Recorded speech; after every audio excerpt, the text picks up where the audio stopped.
Hey, Dr. Cook, why don't you tell everyone what you do here at the Akron Zoo? Well, I am the Director of Animal Health and Conservation. I spend a lot of my time being the veterinarian and taking care of the animals and taking care of all their medical needs, and then a lot of my time taking care of our conservation programs and what we do to help save species in the wild. That's awesome. So what do you have for us here today? Today I brought the ultrasound machine to show you, and so this is a portable ultrasound, and I always think it looks like a little kid's first laptop computer, but it is super high tech, a little bit more than my first computer, but it's nice and light, and the probes are even waterproof, so we've got different sizes for different size animals. And different applications, and the waterproof part is nice because a lot of times the animals that we like to ultrasound actually live in the water. So the stingrays are an example of an animal that we ultrasound pretty regularly. And then the other thing about having them underwater that's nice is that the reptiles that have the really rough, scaly skin, ultrasound doesn't do well with air between this and the skin, and so that's why if you've ever been ultrasounded, they put the blue gel, the blue goo on you.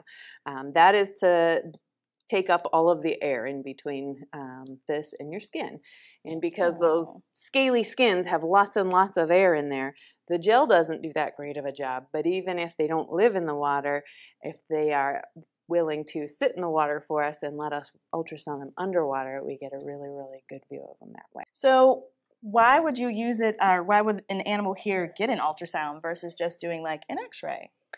Well, an X-ray is especially good at looking at the really hard things like bones and the really airy things like your lungs. And ultrasounds, and the X-ray kind of looks at just the silhouette, just the edges of it. So if I'm looking at your heart on an X-ray, I can see the edges. I just don't see the middle of it, or the meat of it, if you will. And the ultrasound can look at the meat of it. I can take a look at the width of the wall of your heart, for instance, or the size of the actual kidney itself, and the infrastructure within the kidney and how it's working, if there's a kidney stone in there and things like that. So the other reason why we're most used to seeing ultrasounds, right, as humans, is when we're looking for pregnancies and we're looking at babies.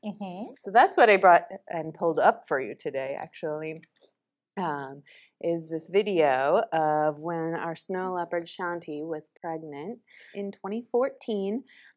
This was actually, I don't know which one now, but Malaya or Makalu.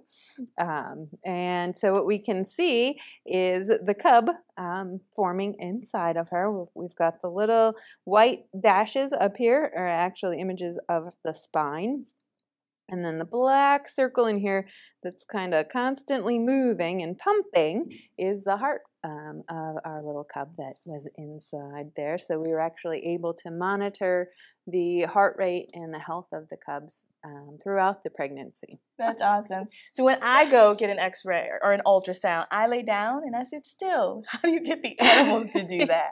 That is a very, very good question. So sometimes we'll bring the animals down to the hospital if they're some of, let's say, our ambassador animals, and we can just hold on to them. And some of them are, it's actually, if you've had an ultrasound, it's kind of nice. It's kind of like a little massage. So the gel goes on, and we just do this, and it's kind of nice. So some, if they're handleable animals, we will just do that.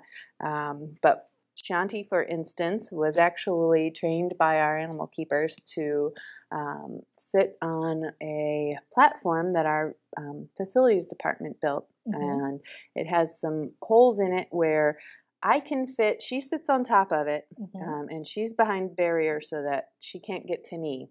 But I can fit my arm through a hole, and she's laying on top, just in the right spot on top of some holes that I can put my hand through, and then up like this, and she's laying on top of it. And so then she gets lots of treats up on the business end, and I sit down on this end and can ultrasound her. So one of the cool things that the keepers did in order to get to that point, to get her to come up on the box and lay on the box and be calm and still, and then to allow us to put gel on her, we had to work with water first and then move up to the gel, and then working with touching her because she's not used to being touched at all.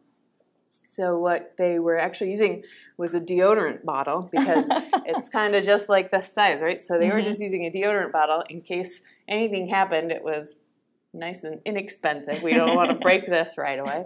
And they kind of practiced with her on that till she got used to having somebody touching her in the belly. That's so then awesome. we were able to go in and get images. So make sure our babies were healthy as they were coming up. Yay, thank you. Well, thank you so much for sharing with us today. And thank you for watching. We hope to see you soon at your Akron Zoo.